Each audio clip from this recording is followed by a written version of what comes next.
धर्मेंद्र को आप जितना जानते हैं क्या वो काफी है।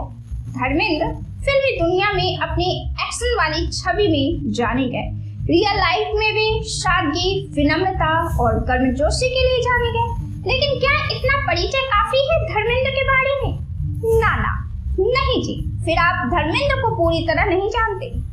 धर्मेंद्र की वह तरबियत जिससे आप अनजान हैं, उसी तरबियत पर हम आपके साथ बात करने वाले हैं। धर्मेंद्र की किस्मत तो उसी दिन तय हो गई थी जिस दिन पर्दे पर धर्मेंद्र ने दिलीप कुमार को देखा था। तभी वो एक्टिंग के मुरीद हो गए और किस्मत ने भी उनका पूरा साथ दिया। धर्मेंद्र शायर की तरबियत वाली शख्सियत थी। धर्मेंद्र के फैन पाकिस्तान के पूर्व प्रधानमंत्री नवाज शरीफ भी थे। Dharmendra not just a human में कई ऐसे राज हैं जो बेहद सुंदर और सहज और समझीले हैं।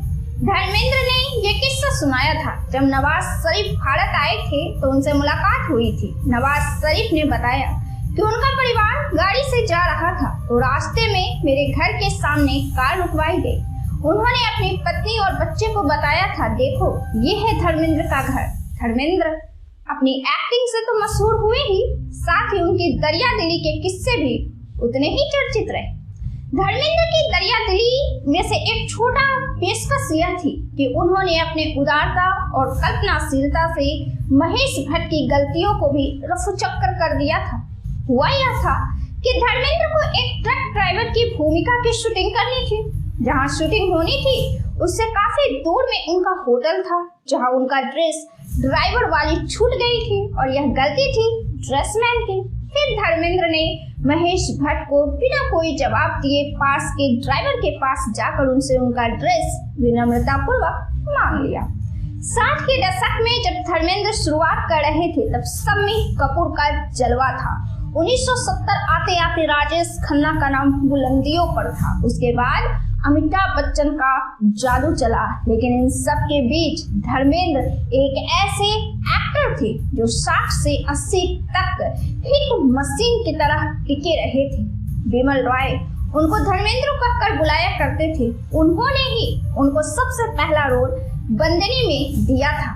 लेकिन इस फिल्म के बनने में काफी देर हो गई थी। बंदनी को बनने में काफी देर हो गई और इस दरमियान फिर अर्जुन हिंगारानी ने धर्मेंद्र को फिल्म दिल भी तेरा हम भी तेरे के लिए शाइन किया।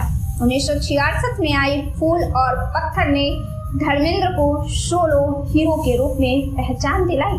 फिल्म का एक सीन है जब गुंडे शराबी के रोल में धर्मेंद्र एक भिखारी और विधवा पर अपनी शर्ट उतार कर पहना देते हैं। उस वक्त किसी हीरो की ऐसी बॉडी नहीं थी। इस फिल्म में ही हीमैन की पहली झलक देखने को मिली और धर्मेंद्र को फिल्म फेयर में पहला नामांकन। हकीकत, दिल ने फिर याद किया, ममता, मेरे हमदम, मेरे दोस्त जैसे फिल्मों का दौर था जिसमें उन्हें बिमल रॉय, ऋषिकेश मुखर्जी, चेतन आनंद जैसे निर्देशकों ने तराशा। दिलीप कुमार जिनकी एक्टिंग देखकर धर्मेंद्र के दिल में कुछ हो गया था और बाद में दिलीप कुमार ने धर्मेंद्र की खूबसूरती पर फिदा थे।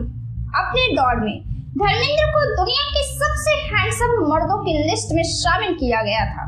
धर्मेंद्र के आइडियल रहे दिलीप कुमार ने एक फंक्शन में कहा था कि जब वो खुदा से मिलेंगे तो पूछेंगे कि उन्हें धर्मेंद्र की तरह खूबसूरत क्यों नहीं बनाया। लंदन में दिए इंटरव्यू में एक बार धर्मेंद्र ने कहा था, एक्टिंग मेरे लिए मेरी महबूबा है। मुझे इससे मोहब्बत है जैसे आशिक और माशूक में लड़ाई हो जाती है।